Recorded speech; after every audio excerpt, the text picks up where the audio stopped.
ನೇತ್ರಾವತಿ ನದಿಯ ಒಂದು ಪ್ರಮುಖ ಉಪನದಿಯಾಗಿದ್ದು, ಕುಮಾರಧಾರಾ ನದಿ ತನ್ನ ಜನ್ಮವನ್ನು ಕರ್ನಾಟಕದ ಕೊಡಗು ಜಿಲ್ಲೆಯ ಪುಷ್ಪಗಿರಿ ವನ್ಯಜೀವಿ ಅಭಯಾರಣ್ಯದ ಮಧ್ಯ ಪಶ್ಚಿಮ ಘಟ್ಟಗಳ ಹಸಿರು ಮಡಿಲಿನಲ್ಲಿ ಪಡೆಯುತ್ತದೆ.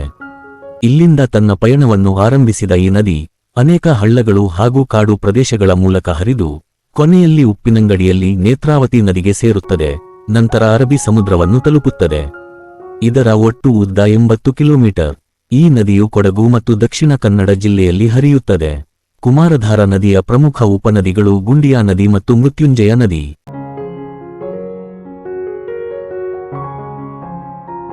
ಪುಷ್ಪಗಿರಿ ವನ್ಯಜೀವಿ ಅಭಯಾರಣ್ಯವು ಕರ್ನಾಟಕದ ಕೊಡಗು ಜಿಲ್ಲೆಯ ಸೋಮವಾರಪೇಟೆ ತಾಲ್ಲೂಕಿನಲ್ಲಿ ನೆಲೆಸಿದೆ. ಅಪರೂಪದ ಮತ್ತು ಅಳಿವಿನ ಅಪಾಯದಲ್ಲಿರುವ ಹಲವು ಪಕ್ಷಿ ಜಾತಿಗಳಿಗೆ ಇದು ಮಹತ್ವದ ವಾಸಸ್ಥಾನ. ಇದರೊಳಗೆ ಕಡಮಕಲ್ ಮೀಸಲು ಅರಣ್ಯವೂ ಸೇರಿದೆ. ಅಭಯಾರಣ್ಯದ ಅತ್ಯುನ್ನತ ಬಿಂದುವಾಗಿರುವ ಪುಷ್ಪಗಿರಿ ಅಂದರೆ ಕುಮಾರ ಪರ್ವತ ಇಲ್ಲಿ ಅಲಂಕಾರವಾಗಿ ನಿಂತಿದೆ.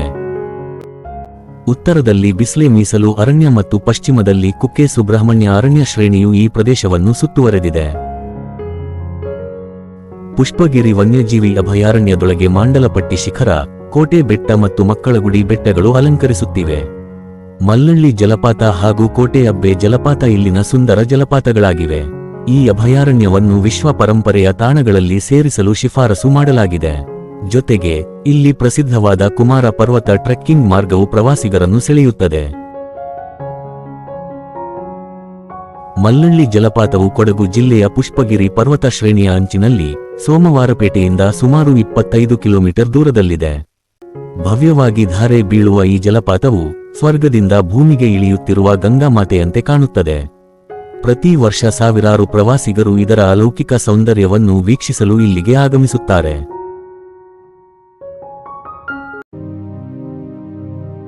ಕರ್ನಾಟಕದ ಹೃದಯದಲ್ಲಿ ಇರುವ ಈ ಪವಿತ್ರ ದೇವಾಲಯವು ಶ್ರೀ ಸುಬ್ರಹ್ಮಣ್ಯ ದೇವರಿಗೆ ಸಮರ್ಪಿತ. ದಂತಕಥೆಯ ಪ್ರಕಾರ ತಾರಕ ರಾಕ್ಷಸನನ್ನು ಸೋಲಿಸಿದ ನಂತರ ಸುಬ್ರಹ್ಮಣ್ಯ ಸ್ವಾಮಿ ಗರುಡನಿಂದ ಓಡಿ ಹೋಗುತ್ತಿದ್ದ ಸರ್ಪರಾಜ ವಾಸುಕಿಗೆ ಆಶ್ರಯ ನೀಡಿದರು. ವಾಸುಕಿಯು ದೇವಾಲಯದ ಗುಹೆಯಲ್ಲಿ ತಪಸ್ಸು ಮಾಡಿ ಶಿವನ ಕೃಪೆ ಪಡೆದನು. ಈ ಘಟನೆ ದೇವಾಲಯವನ್ನು ನಾಗಾರಾಧನೆಯ ಪ್ರಮುಖ ಕೇಂದ್ರವನ್ನಾಗಿ ಮಾಡಿತು.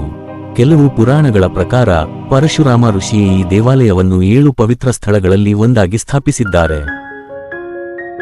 ಸುಮಾರು 800 ವರ್ಷಗಳ ಇತಿಹಾಸ ಹೊಂದಿರುವ ಈ ದೇವಾಲಯವು ನಿಖರ ಕೆತ್ತನೆಗಳು ಮತ್ತು ಶ್ರೀಮಂತ ವಾಸ್ತುಶಿಲ್ಪಕ್ಕೆ ಪ್ರಸಿದ್ಧ. ಇಲ್ಲಿನ ಕುಮಾರಧಾರಾ ನದಿಯಲ್ಲಿ ಯಾತ್ರಿಕರು ಪವಿತ್ರ ಸ್ನಾನ ಮಾಡಿ ದೇವರ ದರ್ಶನ ಪಡೆಯುತ್ತಾರೆ. ಸರ್ಪದೋಷ ನಿವಾರಣೆಗಾಗಿ ಭಕ್ತರು ದೂರದೂರಿನಿಂದ ಇಲ್ಲಿ ಆಗಮಿಸುತ್ತಾರೆ. ಕರ್ನಾಟಕದ ಕುಮಾರಧಾರಾ ನದಿಯು 24 ಮೆಗಾವಾಟ್ ಸಾಮರ್ಥ್ಯದ ಕುಕ್ಕೆ ಯೋಜನೆ ಹಾಗೂ 18 ಮೆಗಾವಾಟ್ ಸಾಮರ್ಥ್ಯದ ಕೊಲ್ಯ ಯೋಜನೆ ಸೇರಿದಂತೆ ಕೆಲವು ಸಣ್ಣ ಜಲವಿದ್ಯುತ್ ಯೋಜನೆಗಳ ಪ್ರಸ್ತಾವನೆಗಳಿಗೆ ಕೇಂದ್ರವಾಗಿದೆ. ಆದರೆ ಈ ಯೋಜನೆಗಳು ಪರಿಸರ ಸೂಕ್ಷ್ಮವಾದ ಪಶ್ಚಿಮ ಘಟ್ಟಗಳ ಮೇಲೆ ಹಾಗೂ ಸ್ಥಳೀಯ ಜೀವವೈವಿಧ್ಯದ ಮೇಲೆ ನಕಾರಾತ್ಮಕ ಪರಿಣಾಮಗಳು ಬೀರುವ ಸಾಧ್ಯತೆಯ ಕಾರಣದಿಂದ ಪರಿಸರ ತಜ್ಞರು ಮತ್ತು ಸ್ಥಳೀಯ ಸಮುದಾಯಗಳಿಂದ ಟೀಕೆ ಹಾಗೂ ಕಳವಳಗಳನ್ನು ಎದುರಿಸುತ್ತಿವೆ. ಕುಮಾರಧಾರಾ ನದಿ ತನ್ನ ಹಸಿರು ತೀರಗಳು, ಪವಿತ್ರ ಸ್ಥಳಗಳು ಮತ್ತು ಜೀವ ವೈವಿಧ್ಯದಿಂದ ಕರ್ನಾಟಕದ ನೈಸರ್ಗಿಕ ಹಾಗೂ ಸಾಂಸ್ಕೃತಿಕ ಪರಂಪರೆಯ ಅವಿಭಾಜ್ಯ ಅಂಗವಾಗಿದೆ. ಆದರೆ ಪರಿಸರ ಸೂಕ್ಷ್ಮವಾದ ಪಶ್ಚಿಮ ಘಟ್ಟಗಳಲ್ಲಿ ನಡೆಯುವ ಯಾವುದೇ ಅಭಿವೃದ್ಧಿ ಪ್ರಕೃತಿ ಸಮತೋಲನಕ್ಕೆ ಧಕ್ಕೆ ತರಬಾರದು ಎಂಬ ಜವಾಬ್ದಾರಿಯನ್ನು ನಮ್ಮೆಲ್ಲರಿಗೂ ನೆನಪಿಸುತ್ತದೆ. ಈ ನದಿಯನ್ನು ಭವಿಷ್ಯದ ಪೀಳಿಗೆಗಾಗಿ ಸಂರಕ್ಷಿಸುವುದು ನಮ್ಮೆಲ್ಲರ ಕರ್ತವ್ಯ.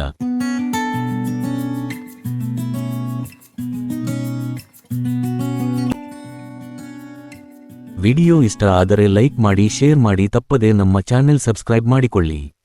ಧನ್ಯವಾದಗಳು.